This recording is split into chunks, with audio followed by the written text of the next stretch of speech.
성경 말씀 봅니다. 역대하 34장 14절에서 16절 말씀 상고해서 올리겠습니다. 14절에서 16절.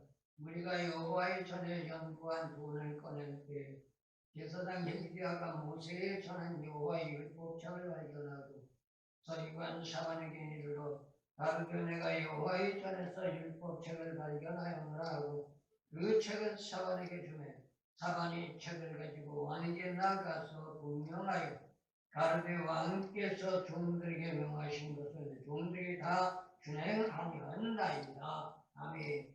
오늘 본 말씀 역대하 34장 14절에서 16절.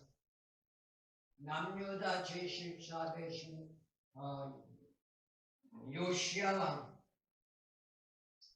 종교 개혁을 이루는 시점 속에서 박차를 가하게 된 계기가 오늘 성경 말씀에 대기되고 있습니다. 오늘 말씀 보면 성전을 수리하기 위하여 온 백성들에게 성전 건축 헌금이라고 할 수 있는 연보를 드리는 데에서 하나님의 말씀 모세 율법책을 발견한 데이요. 요시야는 그 말씀의 전제 조건을 가지고 종교개혁의 박차를 더욱 가하게 됐던 것을 보게 됩니다. 여기에서 말하는 율법책이란 세퍼르하토라는 히브리어로 보편적으로 모세가 쓴 5권, 그렇다면 오늘날 우리로 말하면 율법서라고 말씀드릴 수가 있습니다. 이러한 율법책을 연복회에서 발견했다는 것이죠. 그 계기로 말미암아 요시야는 그 율법책을 통하여 하나님 앞에 더욱 종교개혁의 박차를 가하게 됐던 것을 보게 됩니다. 이유는 왜일까요? 율법책을 통하여 그 율법책을 상고해 볼 때 너무나도 요시야 왕이 있는 현 시대가 죄악으로 부패하고 타락해서 하나님의 징계 안에 있다는 것을 깨달았기 때문입니다. 이는 오늘날도 마찬가지일 겁니다. 이 땅에 많은 주의 종들이 있고 많은 하나님을 믿는 백성들이 있지만 웬일인지 몰라도 오늘 본 말씀 요시야와 같은 사람은 찾아보기가 대단히 힘들고 어렵다는 것을 보게 됩니다. 그러다 보니 성경에서 우리에게 말하는 것처럼 마지막 만세지만이 될 때 어떤 역사가 일어나냐. 모든 믿는 자들은 믿지 않는 자들은 편안하다 편안하다 살기 좋다 살기 좋다 노래만 부르는 시대란 말입니다. 이럴 때 심판이 온대요. 오늘날 현 시대를 보세요. 대다수가 편안하다 편안하다 그러잖아요. 나가서 웬만한 사람들 만나 대화를 해보면 그들은 그렇게 말합니다. 지금에 뭐가 어려운 시대냐고, 우리 대한민국이 어떻게 공산화가 될 수 있느냐고, 그런 얼토당도 정신 빠진 말들 하지 말라고 그러면서 뭐라고 그래요? 목회자는 목회나 할 것이지 왜 정치에 신경을 써? 그리고 핍박과 박해와 멸시와 천대하는 소리를 하고 있습니다. 그러나 오늘 본 말씀을 상고하며 요시야를 볼 때 요시야는 그 당시 많은 사람들의 상황 여건으로 본다면 그 당시 상황 여건에 따라 나가면 요시야는 아무런 문제도 없습니다. 오늘 성경 말씀을 통하여 상고해 본다면 이러한 전제 조건은 기록되고 되어 있지 않지만 그 배경의 역사를 우리가 가만히 생각해 본다면 얼마나 힘들고 어려웠겠는가를 생각해 봅니다. 왜 그럴까요? 므낫세 할아버지, 암은 자기 아버지, 자그마치 50여 년 넘는 긴 세월을 우상 숭배로 말미암아 부패와 타락으로 만연하여 남유다 백성이 됐던 북이스라엘 백성이 됐던 간에 하나님의 진리를 배척하고 세상에 형이하기란 철학적인 사고, 다시 말하면 세속주의에 빠져서 육신적인 안일과 안욕을 추구하는 그러한 시대 속에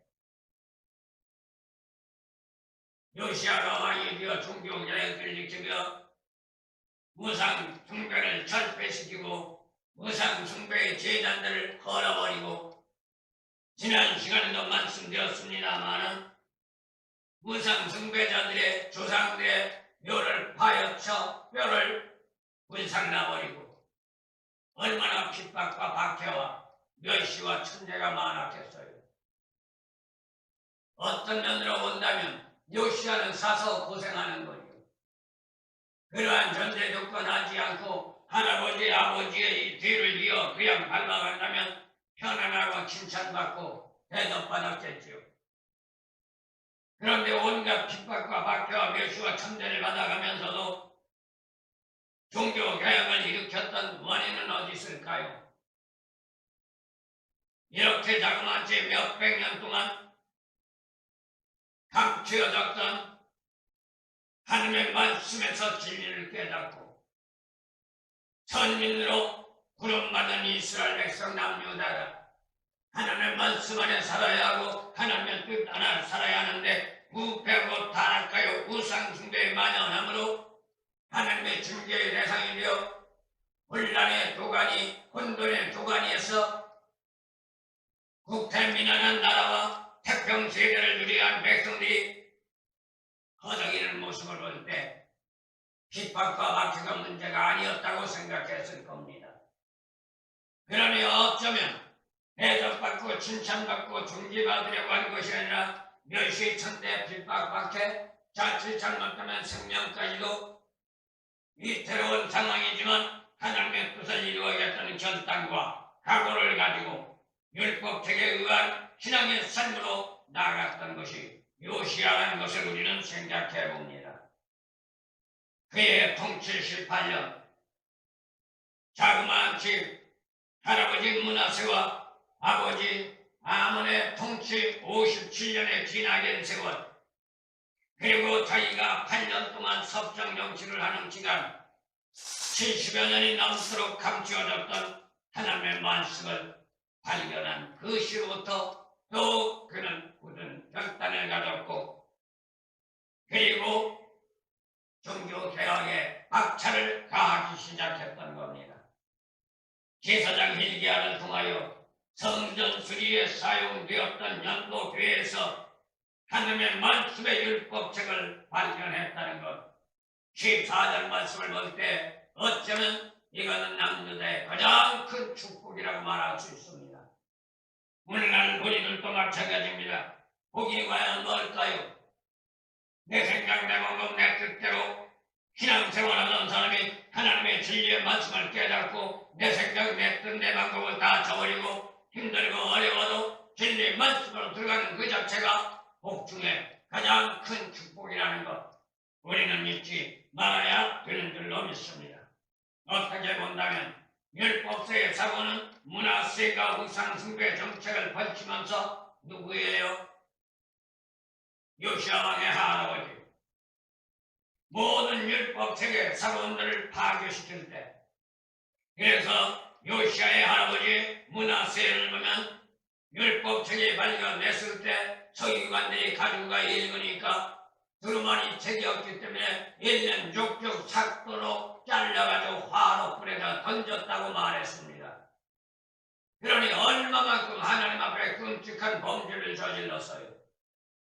징계의 대상이 안 될 수가 없죠.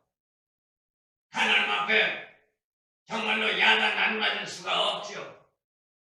그러니까 나라가 국태민안하지 못했고 백성들의 태평세대를 누리지 못한 채 스스로 외세의 침입을 받았고 고난과 역경과 고통의 회오리 바람이 몰아쳤다는 것을 보게 됩니다. 그런데 오늘 성경 말씀에 요시아는 다르다는 거죠. 하나님의 말씀의 율법책을 발견하고 그 말씀을 뗐을 때 그는 통에 자복을 하고 하나님 앞에 회개했고, 그리고 여선지자 굴다를 통하여 하나님의 하나님의 진리의 말씀을 바로 깨달아 하나님의 영광의 길로 돌아섰던 것이 요시야라는 것을 보게 됩니다. 율법이라면 히브리 유대인들에게 말하면 토라입니다. 토라의 일부라고 말할 수 있지만 시대적으로 타락하고 부패한 당시 사람들의 도덕성을 길란하게 책망했던 영적 교훈이 바로 발견한 율법책에 있었던 것을 보게 됩니다. 19절 말씀을 나가보면 이렇게 말합니다. 왕이 율법의 말씀을 붙잡고 자기 옷을 찢었더라 라고 말을 하고 있습니다. 왜 찢었을까요? 엄청나고 끔찍한 사건이기 때문에. 그 다음에 21절 말씀을 나가서 보면 이렇게 말합니다. 너희는 가서 나와 및 이스라엘과 유다의 남은 자를 위하여 이 발견한 책의 말씀에 대하여 여호와께 물으라. 우리 열조가 여호와의 말씀을 지키지 아니하고 이 책에 기록된 모든 것을 준행하지 아니하였으므로 여호와께서 우리에게 쏟은 진노가 크도다. 말씀대로 살지 못하고 부패고 타락하여 우상 숭배를 섬긴 결과가 하나님의 진노가 임했다는 것을 말해주고 있는 것을 보게 됩니다. 그리고 24절에서 25절 말씀 나가보면 여호와의 말씀에 내가 이곳에 그 거민에게 재앙을 내리되 곧 유다 왕 앞에서 읽은 책에 기록된 모든 저주대로 하리니 이는 이 백성이 나를 버리고 다른 신에게 분양하며 그 손의 모든 소유로 나의 진노를 격발하였습니다. 그러므로 나의 진노를 이곳에 쏟음에 꺼지지 아니하리라 하셨다 하느니라. 누가 그래요? 히스기야가 말씀을 듣고 하나님 앞에 물어 그 하나님의 뜻을 전한 과정이라는 겁니다. 하나님의 말씀인 율법책에 기록된 대로 너희들이 돌이키지 않고 회개하지 않으면 진노의 잔을 쏟아버리겠다고 말씀한 것을 보게 됩니다. 그러니 요시야만 할아버지 문화생활은 다르다는 거죠. 말씀을 듣고도 율법책을 발견해서 말씀을 읽어 자기가 그 자리에 듣고도 거기에 감동받고 변화지지 않고 말씀을 작두로 잘라서 바로에 던지는 자나 또한 말씀을 듣고 옷을 찢어가며 철저하게 회개하고 그것도 모자라 진정한 하나님의 말씀을 깨닫기 위하여 여선지자 빌다에게 가서 그 진리를 듣게끔 했던 요시야는 하늘과 땅 차이라는 겁니다. 이건 오늘날도 마찬가지입니다. 똑같은 교회, 똑같은 자리, 똑같은 목사님, 똑같은 시간 속에 말씀을 들어도 어떤 사람은 목사님의 말씀을 하나님의 말씀을 듣고 자기의 잘못된 것이 드러나게 되면 철저하게 회개하고 통회하고 자복에 눌리는 눈물을 흘리는가 하면 어떤 사람은 목사님의 말씀을 하나님의 말씀으로 받아들이지 않고 인간의 목사의 말로 받아들이고 자기의 마음에 부닥치는 말이 있으면 목사를 저주하고 핍박하고 박해하며 왜 나만 가지고 그러느냐고 야단 법석을 치우는 그러한 부류가 있다는 것을 보게 되는 거죠. 이게 바로 오늘 성경 말씀 대장하면 전자는 요시야 왕과 같은 사람이요 후자는 므낫세와 같은 사람이라는 것을 말해주고 있다는 것을 보게 됩니다. 그렇다면 현실에 역시 시대적인 종교개혁이 일어나야 합니다. 교회가 됐든 개인이 됐든 교단이 됐든 공동체가 됐든 아니면 나라나 민족이 됐든 하나같이 올바른 진리의 개혁이 일어나야 합니다. 오늘 현 시대가 그렇습니다. 오늘 본 말씀 요시야가 옷을 찢고 회개했던 이유가 뭐예요? 하늘 말씀을 보니 이대로 그냥 있으면 너희들이 부패하고 타락하고 우상 숭배로 만연하여 하나님을 떠났기 때문에 하나님에게 돌아오지 않으며 내가 진노의 잔을 쏟으리라 말씀한 역사가 오늘날도 예 없이 성취된다는 것 우리는 잊지 말아야 되는 줄로 믿습니다. 오늘날 현 시대를 보세요. 얼마만큼 사람들의 심령 상태가 강팍해졌는가. 옛날에는 배우지 못했습니다. 가진 것이 없었습니다. 그래서 배가 고파서 허리띠를 졸라맸고 밥 대신 냉수를 끼니를 세워가면서도 오늘날처럼 인심이 메마르지 않았습니다. 인심이 메마르라고 하면 과거가 더 메말라야 합니다. 왜요? 나도 먹고 죽을 수도 수도 없는 입장인데 지나가는 나그네가 와서 물 한 잔 달라고 하면 그게 바로 박탈하는 거거든요. 내가 못 먹더라도 천박 덩어리 하나라도 된장국을 불어서 줬던 것이 과거 우리나라 인심이었고 지나가는 사람들이 반찬거리가 없다고 와서 고추 달라고 그러면 고추밭에 가서 마음껏 따다 잡수세요. 옥수수밭 지나가다가 나그네가 배가 고프면 길가에다 황떡불 피워놓고 옥수수밭에 들어가서 옥수수 따다 구워 먹고 가도 더 따다 잡수고 요기를 때우고 가세요. 그렇게 말했지 물난처럼 하지 않았습니다. 그런데 과거에도 어떤 문제가 있어요. 주인 몰래 따가지고 보따리로 따가지고 가는 건 도둑놈이라고 그랬습니다. 그런데 오늘날은 어때요? 어디 어느 집에 가도 냉수 한 그릇 얻어먹을 수가 없어요. 지금 아무리 살기 좋다고 정말로 풍요로운 시대라 할지라도 하다못해 지나가다가 배변이 마렵고 지나가다 소변이 매려와도 어느 집 들려서 내가 지금 배변이 마렵고 소변이 마르니 볼일을 좀 보고 갑시다 라고 해도 눈도 하나 깜짝하지 않아요. 이게 오늘날 현 시대란 말이에요. 그런데 사람들은 뭐라 그래요? 살기 좋은 시대라고 하죠. 그 인류가 유물론 시대라고 말을 하는 겁니다. 유물론 시대란 뭐예요? 물질이 풍부하다는 걸 말하는 의미도 됩니다. 그렇듯 풍부하지만 사람들은 강팍해졌단 말입니다. 너는 생각하지 않고 나만 생각하는 시대. 너야 죽거나 말거나 나만 배부르며 나만 편하다. 내가 거짓말을 하든 사기를 쓰든 도둑질을 하든 간구질을 하든 내 것만 만들면 장땡이다. 이러한 시대가 오늘날 현 시대가 됐단 말입니다. 그 짓거리를 지금 누가 하고 있어요? 우리나라 최고의 자들이라고 말하는 저 위에 사람들이 그 짓거리들 하고 앉았다고요. 그러니 하나님이 진노하지 않겠어요? 하나님이 진노하고도 남는 거죠. 그러나 우리는 빨리 회개하고 돌이켜서 하나님의 마음을 돌이키고 이 나라 민족이 이 땅이 올바른 시대적인 상황 여건으로 아무리 인심이 메말랐다 할지라도 과거와 같이 인심이 풍부한 나라로 우리는 회복시켜야만 되는 줄로 믿습니다. 그게 바로 오늘 본문 말씀 요시야의 종교 개혁이란 말입니다. 힘들고 어려운 일들이 없는 건 아닐 겁니다. 요시야 왕을 보더라도 정말로 힘들고 어려웠을 겁니다. 온갖 고난과 시련을 극복하면서 당면한 핍박과 박해를 감수하지 않으면 할 수 없는 일이 바로 요시야가 실행하는 종교 개혁이었다는 것을 우리는 생각해 봅니다. 그렇다고 요시야는 포기하지 않았습니다. 우리도 역시 마찬가지입니다. 현 시대가 힘들고 어렵고 내 문제가 힘들고 어렵다고 예수 안 믿고 천국 안 가고 지옥 갈래요? 교회 가는 것보다 돈 벌어야 돼요. 그러는 사람들 수두룩해요. 그러나 저는 단호하게 그들에게 말합니다. 돈 때문에 지옥 갈래요? 구원받고 천국 가야지. 그렇게 말합니다. 이제는 그러한 시대로 이젠 전도해야 합니다. 모든 교회들이 돈 하다가 다 문 닫아버립니다. 돈은 있다가도 없고 없다가도 있는 겁니다. 양을 내려라 젖을 짜는데 나오지 않은 양을 젖을 짜보세요. 뒷발질하지.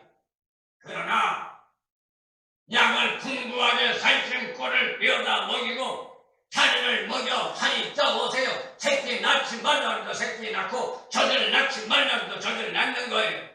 성도는 마찬가지입니다. 얻는 사람 얻는 것 돈 하면 올라왔던 사람 다 내려가지고 그러나 진리 말씀에 순종하고 진리 말씀대로 바로 키워서 풍성하게 살이 찌게 되면 헌금하지 말라고 해도 자기가 할 헌금은 한단 말이에요. 강요하지 않아도 의무는 감당한단 말입니다.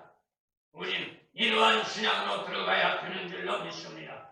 하지만 이왕에 예수 믿고 선택되어 부름받은 우리라면 시대적인 파수꾼으로 주어진 사명을 감당해야만 할 것이고 힘들고 어려워도 오늘 본 말씀 요시야처럼 감행하면서 나에게 주어진 십자가를 양롭게 굳건 걸머매고 주님 가신 저 천성골고나를 향하여 발걸음에 박차가 할 수 있는 저와 여러분들이 되어져야 되는 줄로 믿습니다.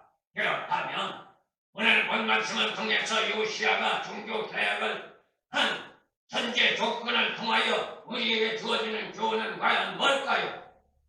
이거는 사명자에게 주어지는 교훈이라고 말할 수 있습니다. 그렇다면 대다수는 이렇게 말하겠죠. 나는 사명자 아니야 라고 말할 겁니다. 그러면서 목사님이나 사명자지 우리가 무슨 사명자야 이렇게 말할 거예요. 그러나 그는 성경을 모르는 무식한 자들의 말이에요. 목사만 사명자 아니에요. 평신도도 사명자고 예수 믿는 어린아이도 사명자예요. 단 밸런스가 틀릴 뿐이에요. 마태복음 28장 19절에서 20절 말씀은 목자의 사명에 감당할 할 것을 교훈했고 사도행전 1장 8절의 말씀은 성도들에게 주어지는 사명을 말하는 겁니다. 그렇기 때문에 우리는 누구나 다 사명자요 누구나 다 제사장이란 말입니다. 제사장이 따로 있는 게 아니에요. 오늘날 현 시대 기독교 신앙은 만인 제사장이에요. 여기에서 하나님 앞에 정말로 선택 수임받는 제사장이냐 아니면 그렇지 않은 제사장이냐 거기에 분류만 따를 뿐이지 다 제사장입니다. 왜 그럴까요? 성경 말씀 구약을 보더라도 예루살렘 성전의 제사장의 직분을 가진 자들이 하나님 앞에 나가 제사를 드리는 제사장도 있지만 도끼를 들고 나무를 패는 제사장도 있단 말이에요. 물통을 짊어지고 물을 깃는 제사장도 있고 부엌에 들어가서 불을 떼는 옛날 어른들 말씀으로 말하면 불목개이 노릇하는 제사장도 있었단 말입니다.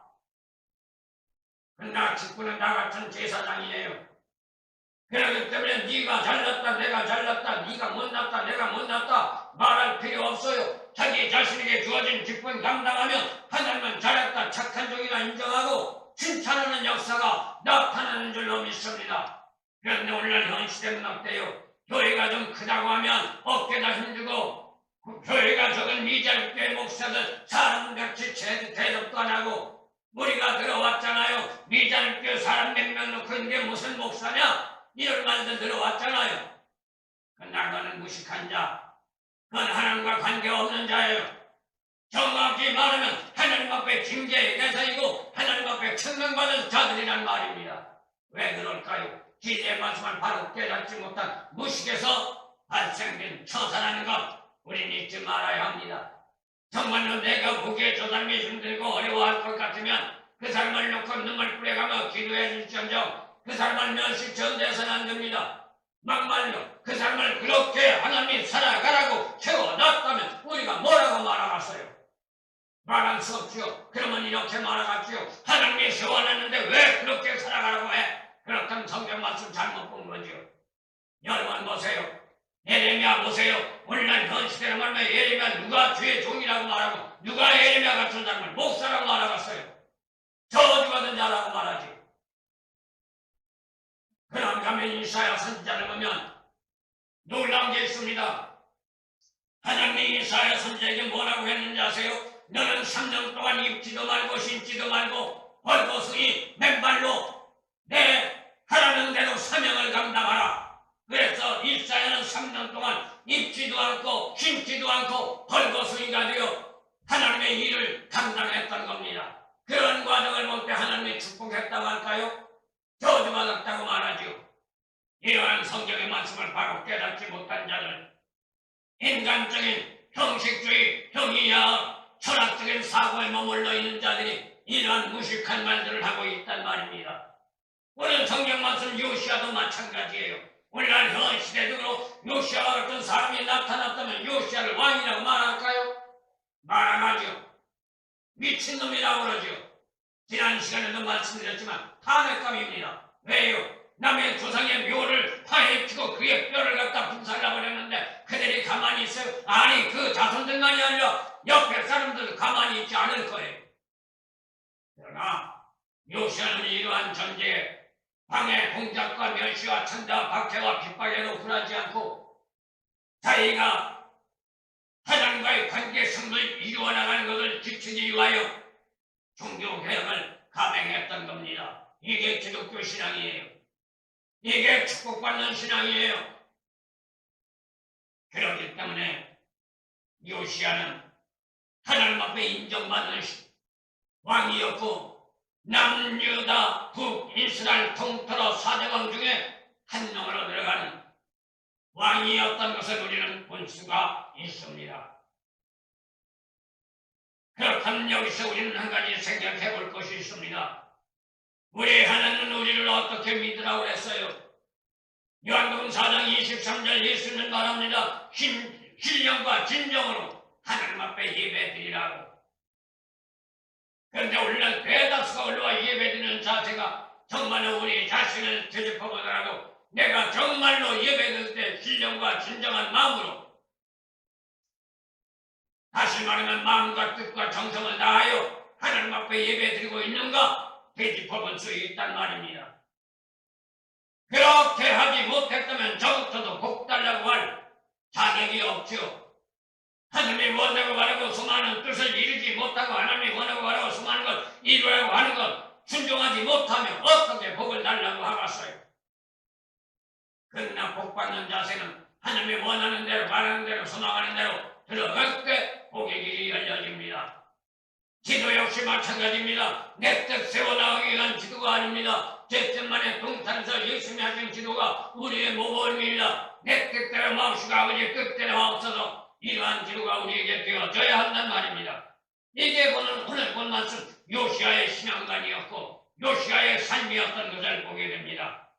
그렇다면 오늘날 현 시대나 요시야 시대 또한 므낫세 시대와 같이 어떤 문제가 될까요? 오늘날 현 시대는 므낫세 시대와 똑같다고 말할 수 있어요. 예수를 믿지만 이원론적인 신앙, 내 생각이 다르고 하나님의 생각이 다르고 내 뜻이 다르고 하나님의 뜻이 다르고, 그래서 하나님의 뜻보다 내 뜻을 먼저 세우기 위하여 대다수의 사람들이 나에게 축복 주면 하나님 믿겠습니다.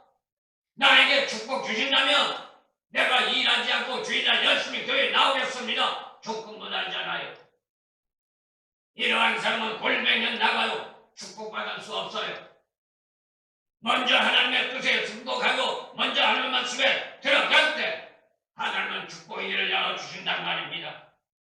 그렇다면 우리는 심령같이 성전이라고 했습니다. 우리의 심령이 성전은 무슨 말이에요? 내 마음에 예수님이 계세하고 내 마음에 하나님이 계세하고 내 마음에 성령님이 계세야 한단 말입니다. 그러지 않으면 하나님은 나와 함께 할 수 없습니다. 이게 잘못되면 교주가 되지요. 이단이 될 수가 있습니다. 오늘날 이단자들이 뭐라고 해요? 하나님이 자기와 함께하니 하나님의 영이 나게 있으니 자기가 하나님이라는 거예요. 그건 미친 짓거리예요. 하나님이 나와 함께하지만 나를 하나님으로 만들기 위해서 하는 것이 아니라 나와 함께하면 나를 쓰는 이유는 나를 하나님이 쓰시고자 하는 도구로 삼기 위해서 나와 함께한다는 말입니다. 우리는 하나의 하나님의 도구예요. 하나님이 원하는 도구에 불과합니다. 도구는 여러 가지가 있겠죠. 채찍도 있을 것이고 망치도 있을 것이고 칼도 있을 것이고 몽둥이도 있을 것이고, 그렇다고 해서 주인이 망치를 들고 망치가 일을 한다고 지가 주인이라고 할 수는 없잖아요. 망치는 어디까지나 망치야.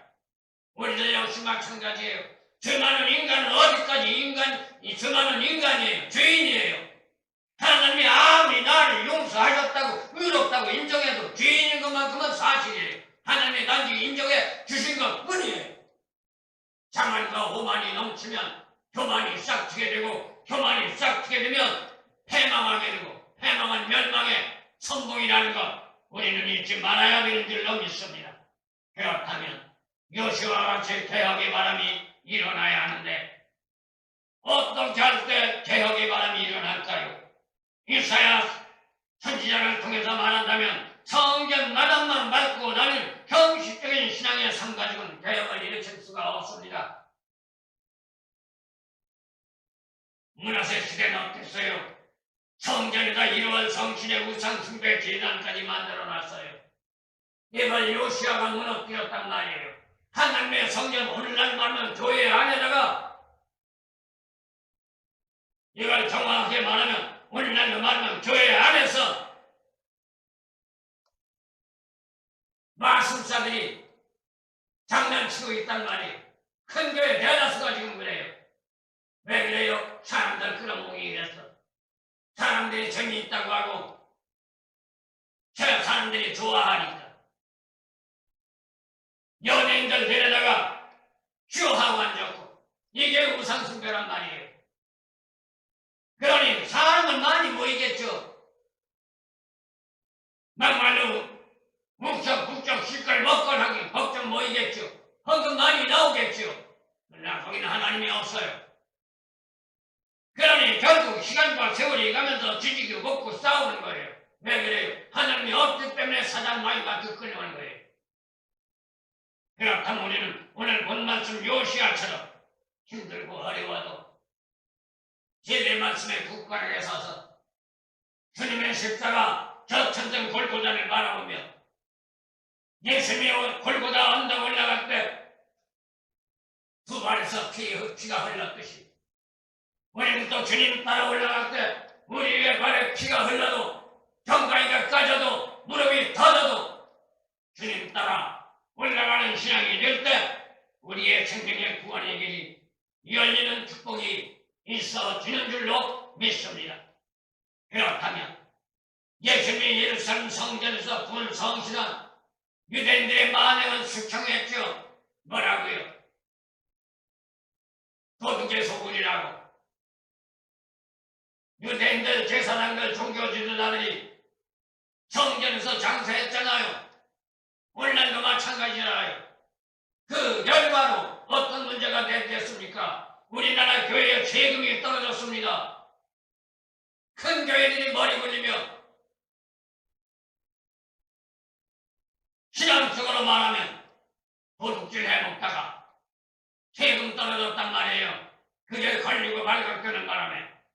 그러다 보니 큰 교회는 돈이 많으니 세금 내도 끄떡 없겠지만 미자립 교회 같은 경우는 허리띠 졸라매고 끙끙거릴 수밖에 없는 거죠. 그래서 예수는 채찍을 들고 창을 뒤집어 엎으며 그들을 내쫓았던 겁니다. 예루살렘의 성전에서 불성실한 유대인들의 만행을 숙청해냈던 것처럼 오늘날 우리들도 진리 말씀에 붙놓고 우리가 세워졌다면 이러한 만행을 숙청해야 하고 요시야처럼 우상숭배를 철폐해야 하고 그 우상숭배 철폐가 어디에서부터 이루어져야 돼요? 내 마음에서부터 이루어져야 한다고요. 우리는 우상숭배 그러면 누가 예수 믿으면서 우상숭배하느냐 라고 말하지만 저도 성경 말씀을 참고하며 깨달은 게 있습니다. 나부터도 아직도 우상숭배에서 완전히 벗어나지 못했다는 걸 깨달았습니다. 왜요? 골로새서 3장 5절 욕심과 탐욕은 우상숭배라고 했어요. 아직도 저도 욕심이 있다고요. 그러니 우상숭배에서 완전히 탈피하지 못한 거죠. 그러면 세상살에서 근심과 걱정, 지지고 볶는 날이 기쁨과 즐거움을 웃는 날보다 더 많다는 걸 인정하지 않을 수밖에 없단 말입니다. 그러나 이제 열려진 2024년 오늘 본 말씀 요시야의 신앙관을 본받아서 힘들고 어렵더라도 우리는 참고 인내하며 정면 도전하고 싸워서 이겨나가는 저와 여러분들이 되어져야 되는 줄로 믿습니다.